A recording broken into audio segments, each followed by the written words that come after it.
여성 부대표님 반갑습니다. 네. 일단 내년에 저희가 지방선거가 예정이 돼 있고 이 서울이 항상 지방선거에서 중요한 이유가 뭐라고 생각을 하세요? 뭐 수도 서울이다 뭐 이런 것 때문에 중요한 것이 아니라 최근 들어서는 사실은 그것 때문인 것 같아요. 대통령 차기 대권으로 가는 길목에 서울시장이 있습니다. 이게 MB 때부터 서울시장 출신 대통령이 나오고 나서부터 잠재적으로 야 이거 대선 후보가 될 수 있겠구나 이런 이제 분위기가 많이 된 거죠. 대통령 선거가 이제 표를 많이 받는 사람들이 이기는 거잖아요. 그럼 실제로 대통령 선거 다음에 가장 큰 선거가 뭐냐? 서울시장 선거 이렇게 이제 될 수 있는 것 같아요. 그리고 또 여의도에서 서울시장을 중요하게 보는 이유 중에 하나가 당대표들이 본인 정당 안에서 반대파들 있잖아요. 반대파들이 뭐 사퇴해라 뭐해라 막 흔들어도 사실은 꼼짝도 안 하거든요. 근데 유일하게 당대표가 사퇴해야 되는 이벤트가 있는데 그게 뭐냐? 선거 패배예요. 큰 선거에서 선거를 지면은 무조건 사실은 사퇴합니다. 지방선거 지면은 당대표 이제 물러나는 거죠. 근데 그 기준이 뭐냐? 대구시장, 뭐 광주시장이 아니라 서울시장을 누가 이겼냐? 본인의 성패가 이제 연관되어 있기 때문에 아무래도 여의도 국회의원들 그리고 각 정당에서 서울시장 선거에 관심을 둘 수밖에 없습니다. 지금 국민의힘이나 민주당에 대권 후보들이 없어요. 잠재적으로.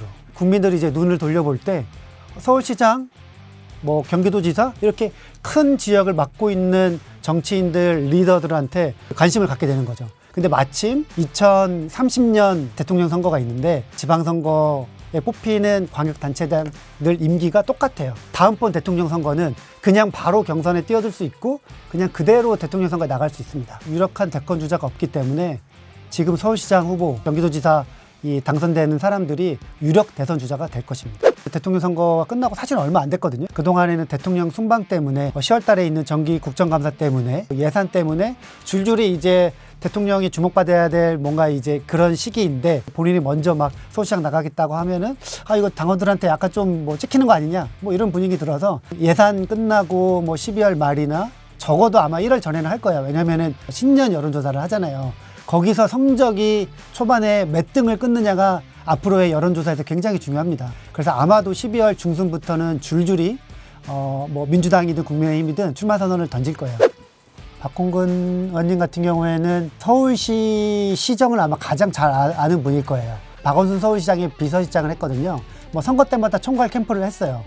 아마도 그래서 박원순 서울시장이 이겼을 때 바로 옆에 박홍근 의원이 있었습니다. 서울시정에 대해서 가장 이해도가 조금 높지 않을까. 그리고 서울시 선거를 경험해본, 어떻게 보면은 좀 가까이서 경험해본 사람이기 때문에 그런 거에 강점이 있을 수도 있고, 사선 의원이거든요. 뭐 당내 경험도 많고, 문재인 정부 때 원내대표를 한번 했어요. 중진 의원으로서의 그런 연륜, 뭐 이런 게 이제 강점일 수 있고, 당내에서 여의도에서는 유명하지만 전국적인 조금 인지도가 약간 조금 떨어진다. 최근에는 당직이 없어서.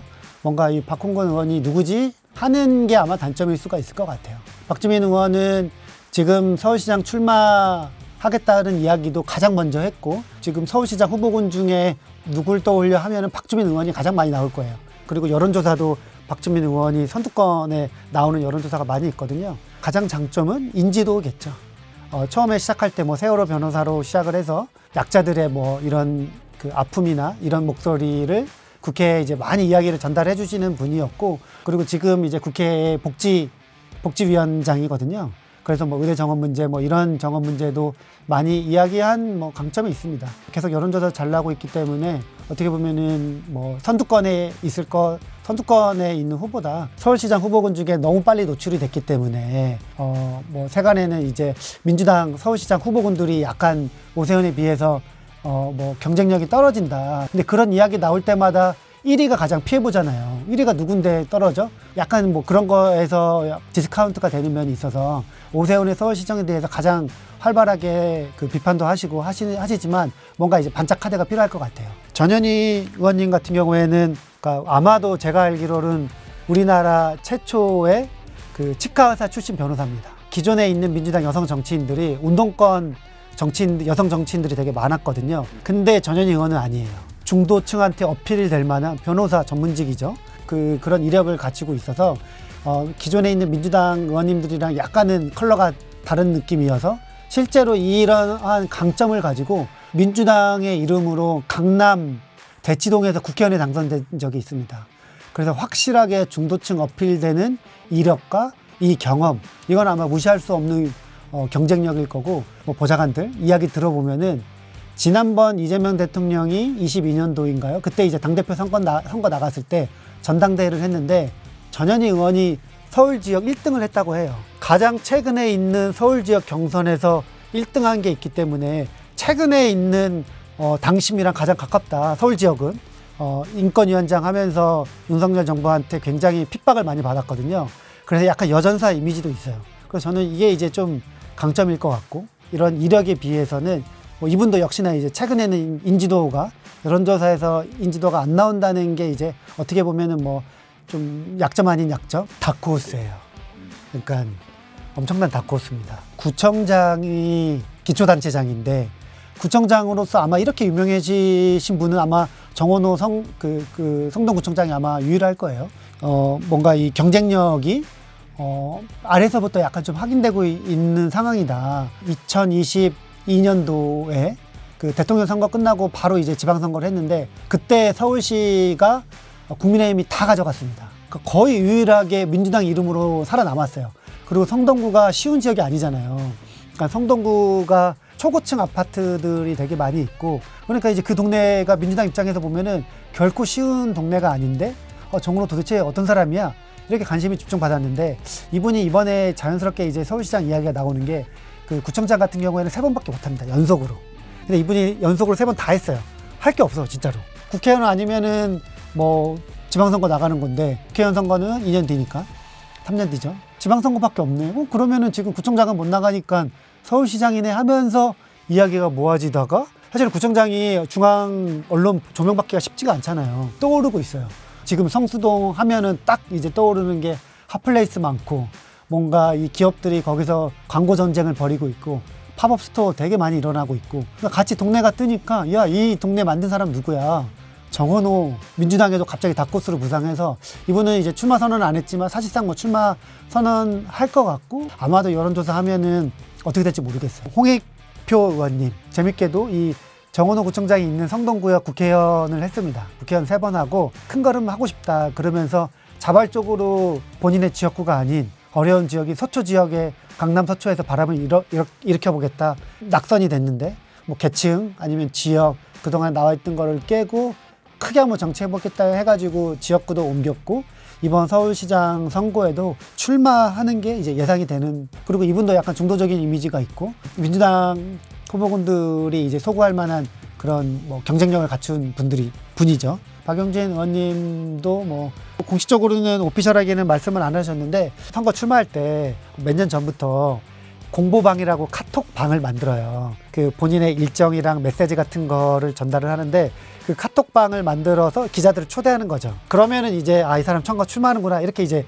여의도에서는 그렇게 이제 다 이제 생각을 하거든요. 근데 얼마 전에 공보방을 만들었다고 해요.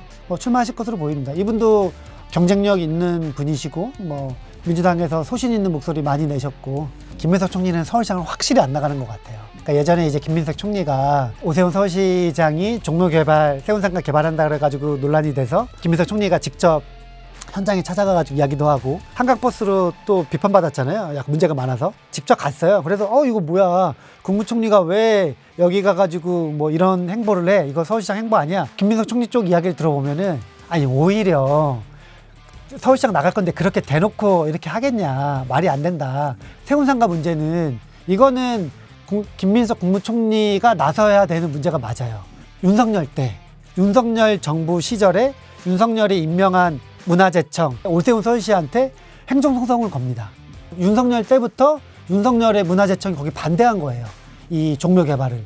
그 행정소송 결과가 이재명 정부 때 나온 거예요. 근데 이재명 정부의 국가유산청도 종묘개발 반대하는 거예요. 여야를 떠나서 윤석열 정부도 반대한 사안이에요. 대한민국 국무총리니까 문화재청 행정소송 결과에 대해서 이야기할 수 있어서 충분하게 이제 김민석 총리가 할 수 있는 상황이고, 김민석 총리는 지금 분위기로는 당대표에 출마 가능성이 있다, 이런 분위기가 전반적으로 조금 있습니다. 재밌어요. 야권도 너무 재밌게 되고 있어요. 지방선거 끝나고 바로 대통령 선거를 하기 때문에 백수로 지내는 것보다 서울시장으로 하면서 그 언론의 조명 확 받고, 그러니까 자기 세력과 자기 팀을 유지를 하면서 그대로 바로 대선에 뛰어들 수 있기 때문에 그게 민주당이라도 유리하고 오세훈 시장한테도 유리합니다. 그러니까 오세훈 시장은 서울시장을 한 번 더 해야 대선에 가까워집니다. 그래서 100% 출마를 하는 거고요. 오세훈 시장이 사실은 이상하게 이제 중도적인 이미지가 있잖아요. 뭐 그게 뭐 이상한 것도 아니고 지금 국민의힘 장동혁 대표 하는 거 보면은 거기가 중도처럼 보이잖아요. 오세훈 시장이 약간은 이제 유리한 측면이 좀 없지 않아 있는데 지금 국민의힘 구도가 흔들리고 있는 게 일단은 오세훈 시장이 그 특검에 기소됐기 때문에 국민의힘 내부 규정에 따르면 기소되면은 그 검토하는 절차가 따로 있는 것으로 지금 알려져 있거든요. 국민의힘 경선에 출마조차 못할 수도 있고 내년에 지방선거를 앞두고 당내 경선을 어떻게 뽑을 것이냐 룰을 정하고 있는데 그게 기존에는 당심 대 민심 5대5로 나와 있어요. 당심을 더 많이 두고 7대3으로 가자는 게 지금 그런 방향으로 가고 있어서 그런 방향으로 될 것 같아요. 만약에 당심이 많이 반영되는 구조로 간다. 그러면은 오세훈 시장 떨어집니다. 지난번 경선에서 오세훈이랑 나경원이 붙었는데 민심은 오세훈이 앞섰어요. 그래서 그 오세훈이 그 국민의힘 서울시장 후보가 될 수 있었는데 지금 만약에 구도가 바뀐다면 그 룰이 바뀐다면 오세훈한테는 불리하고 그 하마평에 올라와 있는 나경원한테는 유리한 구도예요. 근데 그 룰을 누가 짜고 있냐? 나경원 본인이 직접 짜고 있어요. 어떻게 보면 공정하지도 않아요. 실제로 룰이 바뀐다는 게 하나의 변수, 또 하나는 특검 기소를 국민의힘에서 그걸 어떻게 처리할 것이냐, 이걸로 그냥 컷오프 시킬 것이냐. 지금까지는 무조건 오세훈이었는데 이제는 나경원까지 떠올랐습니다. 국민의힘 사람들 이야기가 그래요. 선거에 때마다 출마한다. 출마 안 한 적이 없다는 거예요. 당대표 선거, 그리고 서울시장 선거도 출마했었고, 나경원 의원 당내에서는 지금 강성 목소리를 대표하는 의원 중에 한 분이에요. 원내대표 할 때 빠루 들었을 때 있잖아요. 그때부터 갑자기 그 여전사가 됐거든요. 그러니까 윤석열 대통령 탄핵 찬성과 반대가 있어요. 그러니까 찬탄파라고 그러고 반탄파라고 불렀는데 윤호개인 반탄 이야기 되게 많이 했어요. 어쨌든 강성 아스팔트 우파를 대표하는 정치인처럼 됐거든요. 그게 이제 당내 경선에서는 강점이 될 수 있고, 근데 이제 본선 경쟁력은 제가 볼 때는 오세훈 시장보단 약할 수가 있어요. 너무 강성이라서. 행정가인 서울시장을 원하는 것 같아요. 오세훈 시장도 사실 그런 것 때문에 유리했던 것 같고. 한동훈. 네. 한동훈 공천 못 받을 것 같아요. 그러니까 장동혁 대표는 내년 지방선거 지면은 무조건 아웃이거든요. 근데 내년 지방선거 성패가 아까 제가 말씀드린 대로 서울, 경기, 수도권에 달려 있어요. 중도 표심이 굉장한 중요한 지역인데 이 중도 표심에 어필하는 이런 행보나 메시지를 전혀 하지 않고 갑자기 우리가 황교안이다, 더 강성 발언하고 장애 집회 가가지고 이재명 끌어와야 된다, 탄핵해야 된다 이렇게 이야기하고 있거든요. 그러니까 완전히 엉뚱한 이야기, 중도 민심도 아니고 그냥 일반적인 국민 상식과 괴리된 메시지를 많이 내고 있는데 저는 그 이유가 한동훈 때문이라고 봐요. 최근에 방송 그 출연을 엄청나게 많이 하고 유튜브 출연도 많이 하거든요.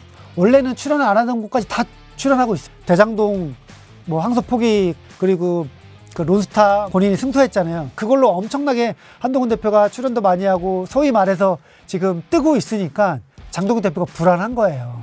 누가 나를 공격한다고 하면 그게 한동훈이 될 수밖에 없거든요.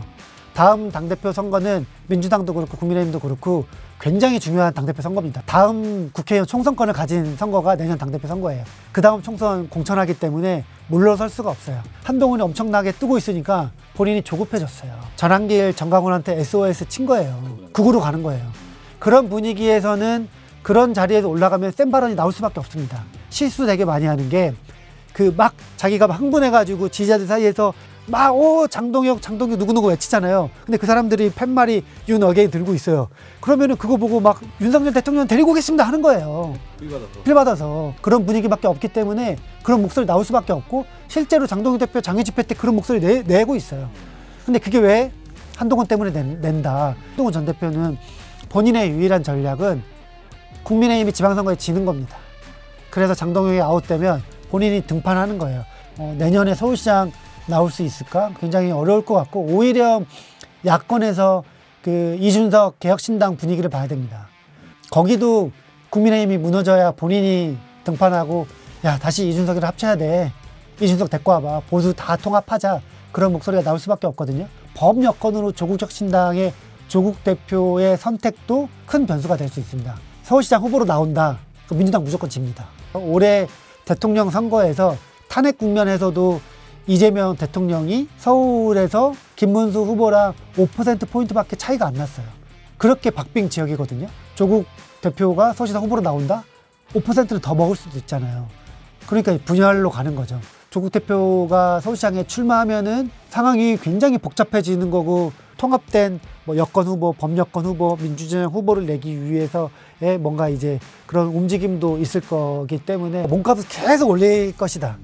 조국 대표는 민주당과 이준석 대표는 국힘과의 뭐 합당이나 통합이라의 그런 이제 정치 그 일정 때문에 뭐 끝까지 이제 몸값을 높이는 전략으로 되게 많이 갈 것 같아요. 서울시장 선거는 부동산이 저는 최대의 핵심 이슈가 될 것으로 봐요. 안 그런 적이 없었고, 지난번 총선에서도 한강벨트, 뭐 부동산 정책, 이게 메인 공약이었고, 근데 그게 왜 서울시가 더 두드러지냐면은 보통은 중앙부처 공무원들이 파워가 세죠. 중앙부처가 예산이 많으니까 지방 공무원들이 부처 찾아다니면서 예산도 받고 많이 합니다. 유일하게 서울시 부동산 그 도시개발 관련된 정책 그 과는 국토부보다 더 위에 있어요.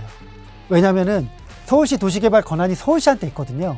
그래서 국토부가 오히려 서울시 공무원들, 부동산 담당하는 공무원들 찾아가가지고 이거 같이 협조합시다, 뭐 합시다, 이런 얘기 되게 많이 하거든요. 국토부가 뭔가 한다고 해서 잘 되지가 않습니다.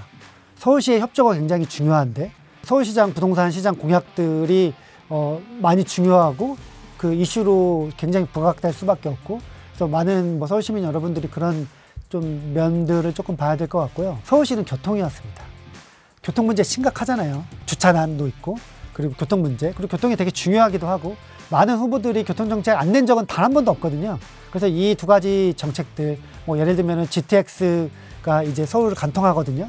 뭐 어느 역들 뭐 지나칠 건지, 그리고 교통정책 같은 경우에도 각 후보들이, 그리고 각 정당들이 어떻게 내느냐, 이런 거를 좀 눈여겨봐야 될 것 같고, 내년 서울시장 되는 사람 대선 후보입니다. 민주당도 그렇고 국민의힘도 그렇고.